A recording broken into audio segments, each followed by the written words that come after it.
At any moment, hidden government programs are unfolding across the United States. Although covert activities have existed for ages, things escalated dramatically in the mid-1900s. During World War II and the Cold War, as technology rapidly advanced, secret projects multiplied like never before. With these cutting-edge innovations came new visions for warfare.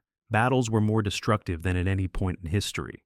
Perhaps technology could offer a way to end conflict for good. That was the hopeful premise behind the Manhattan Project, to develop an ultimate weapon so powerful it would force America's enemies into submission. While the atomic bomb did bring World War II to a close, it didn't bring an end to war itself. In the years that followed, as traditional battles gave way to shadowy intelligence wars, U.S. agencies kept devising new tactics to stay ahead of global rivals. Some of these clandestine efforts were terrifying, like the infamous MK-Ultra experiments, while others were so strange they almost seem made up. In this video, we're diving into 7 of the weirdest, most unbelievable secret operations ever conducted by the American government.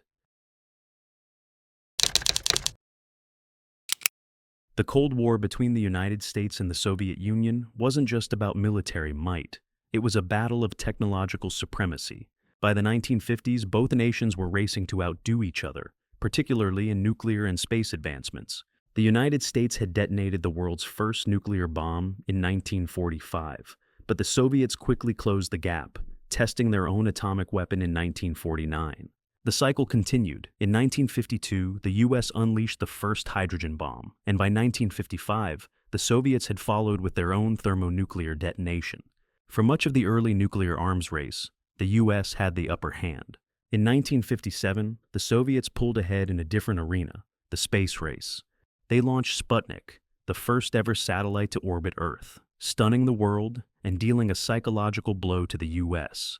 After the launch of Sputnik, the U.S. needed something to best the Soviets, and one of the early ideas was Project A119. The plan was simple: nuke the moon to one-up the Soviets. The plan was to strike the moon along the line between its light and dark sides, ensuring that the sun would illuminate the resulting mushroom cloud, making it visible from Earth. In theory, it would be a dazzling show of force, one the Soviets couldn't ignore. However, the downsides would be immense. A nuclear blast would permanently scar the moon's surface, and the public backlash could be severe. While some scientists argued the explosion could provide insights into lunar chemistry and structure, the risks far outweighed the benefits. Ultimately, the project was scrapped, and the U.S. pivoted to a new goal, one that would truly one-up the Soviets. Rather than nuking the moon, they decided to send men there, and in 1969, they did.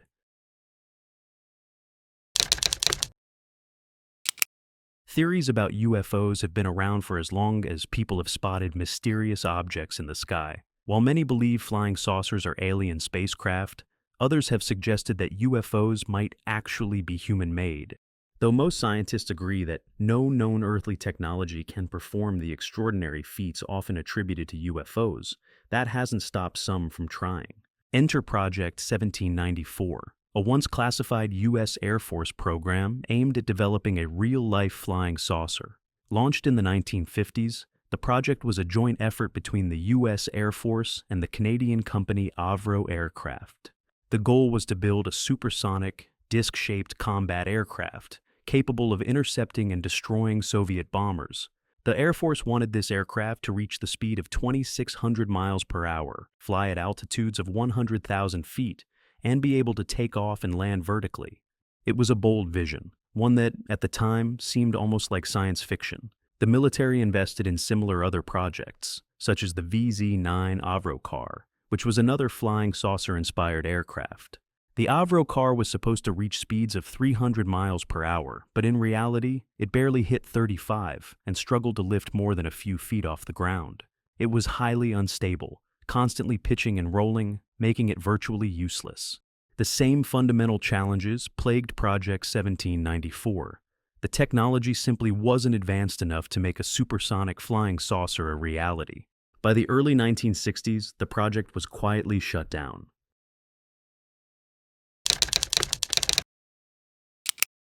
On a far more disturbing note, not all secret U.S. government operations were just bizarre or absurd. Some were outright horrifying. One of the darkest examples comes from the Cold War era, when the U.S. military carried out experiments on its own soldiers at a Maryland facility known as Edgewood Arsenal. At the time, the Army justified these tests as essential to national security. With global tensions high, they claimed it was crucial to understand the effects of chemical agents on troops, and perhaps just as importantly, to develop chemical weapons of their own. For over 2 decades, soldiers became unwitting test subjects for these experiments. The U.S. military allegedly even consulted former Nazi scientists, those behind the creation of deadly agents like sarin, to assist in their research. While the Army insisted that participation was voluntary, the reality was far more sinister. Recruits were often misled, believing they were testing military equipment when, in fact, they were being subjected to dangerous drug trials. The director of Edgewood Arsenal, L. Wilson Green, had one specific goal in mind: to observe soldiers experiencing a range of extreme psychological and physical reactions. In order to achieve this, soldiers were given a variety of powerful and deadly substances. Some were exposed to sarin gas and Agent BZ, both of which could leave a person incapacitated or worse. Others were dosed with LSD, PCP, and unidentified pills to gauge their reactions. In one experiment, researchers dripped lethal chemicals onto the bare skin of volunteers to monitor their responses. In another, men unknowingly ingested unknown substances. Some went temporarily blind. Others experienced hallucinations that lasted for days, and a few even attempted to harm themselves.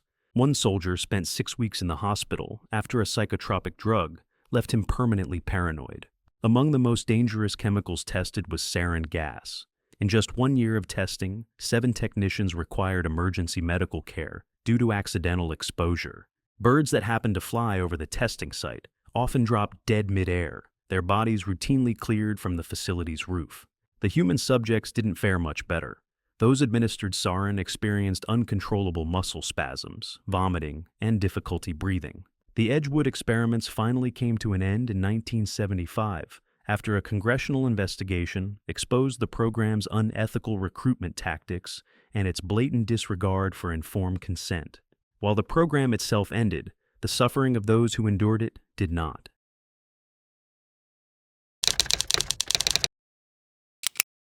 World War II was a time of high-stakes strategy, rapid innovation, and occasionally some truly bizarre military ideas. With battles raging across multiple fronts, the United States entered the war determined to outthink and outmaneuver the Axis powers. This led to a number of unconventional proposals, one of which was Project Capricious, a plan that involved weaponizing goat feces. Devised in early 1942, the project was aimed at combating General Erwin Rommel's formidable Afrika Korps in North Africa. The concern was that if Rommel succeeded in his campaign, Spain might be tempted to join the Axis powers, further complicating the war for the Allies. Stanley Lovell, the OSS researcher director, known for his offbeat ideas, believed he had a solution: disease-carrying flies. Morocco, at the time, had more goats than people, and Lovell saw an opportunity. The idea was that flies would be drawn to the feces, pick up the disease, and then spread it to Rommel's troops. Rather than infecting real goats with the disease, Lovell thought it would be better to create synthetic waste that was loaded with pathogens. The synthetic waste was to be dropped by air under the cover of darkness, ensuring that the Afrika Korps unwittingly became the host of the outbreak. However, there was one glaring problem. The plan posed a significant risk to innocent civilians as well. Ultimately, Project Capricious never took flight. Before it could be put into action, the Germans withdrew from Morocco to reinforce their struggling forces at Stalingrad. And so, one of World War II's strangest biological warfare ideas was quietly shelved. World War II was a time of intense military experimentation. The war ultimately led to the creation of the atomic bomb, forever altering global warfare. But before nuclear weapons, the U.S. military considered another explosive innovation, one that involved real bats carrying real bombs. Known as Project X-ray, this idea came from Lytle S. Adams, a Pennsylvania dentist. Adams got the inspiration after visiting Carlsbad Caverns National Park in New Mexico, home to a massive bat population. Despite not being particularly fond of bats, he saw their potential as weapons of war. In January 1942, Adams pitched the idea in a letter to the White House. To his surprise, President Franklin D. Roosevelt approved it, and work on the bat bomb began. The plan was straightforward, but it was strange. Thousands of bats would be put into hibernation and transported in chilled compartments. Each bat would be fitted with a timed incendiary device. They would be dropped over Japanese cities, where they would roost in the wooden and bamboo buildings. Once the timers ran out, the bats would ignite, setting entire neighborhoods on fire. A formal test was conducted on May 15, 1943, at New Mexico's Carlsbad Army Airfield Auxiliary Base. Things quickly went wrong. The bats were accidentally released too early and set fire to a barn and a general's car. Despite this disastrous test, some military leaders still wanted to move forward. The only reason Project X-Ray was ultimately scrapped was that Fleet Admiral Ernest J. King was told the plan wouldn't be ready until mid-1945, too late in the war for his liking. By that time, over $2 million had been spent trying to make the bat bomb a reality, the equivalent of more than $35 million today.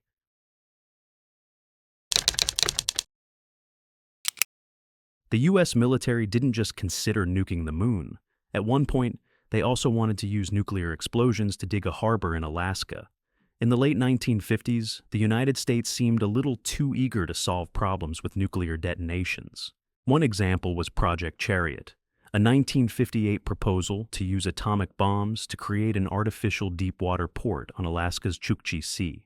The plan was part of Operation Plowshare, a broader initiative launched in 1957 to explore peaceful uses for nuclear weapons. Essentially, any application that didn't involve outright warfare. Most nuclear testing at the time occurred in the Nevada desert, but with Alaska nearing statehood, military planners saw an opportunity in its vast frozen terrain.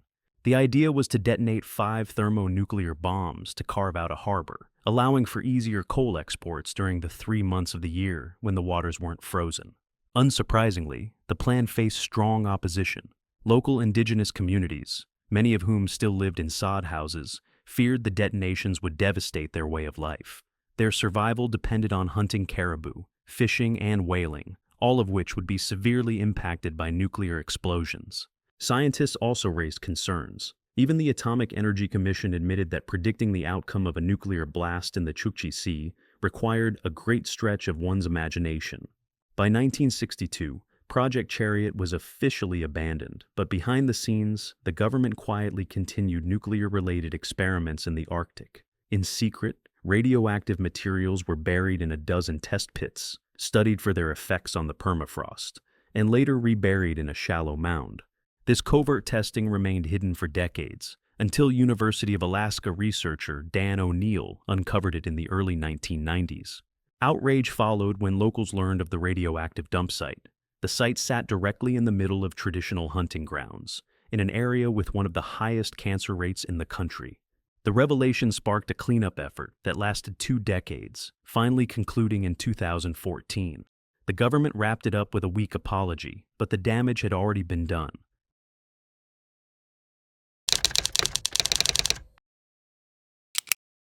During the Cold War, the United States and the Soviet Union came up with endless ways to spy on one another. It was an era defined by tensions and innovation, where intelligence agencies had to think outside the box to gain the upper hand. One particularly bizarre idea that emerged from this period was a plan to use cats as covert spies, an operation known as Acoustic Kitty. The concept arose when CIA operatives noticed that stray cats were able to get close to the people they were surveilling. If felines could move unnoticed, then perhaps they could use them to their advantage. To bring this idea to life, the CIA enlisted a veterinary surgeon for an hour-long procedure. The cat underwent surgery to have a miniature transmitter implanted at the back of its neck, a microphone placed inside its ear, and an almost invisible wire embedded beneath its fur to connect the devices. Despite the agency's efforts, the project quickly unraveled. The small batteries meant that recording time was extremely limited, and there was also no way to stop the cat from getting distracted by hunger and wandering off. Then came the ultimate failure. When the first Acoustic Kitty was released for a field test in Washington, D.C., it was struck and killed by a taxi almost instantly. By 1967, the project was officially scrapped, though not before the CIA had sunk a staggering $20 million into the experiment. Acoustic Kitty remained classified until 2001, when declassified documents revealed the strange, short-lived mission to the public.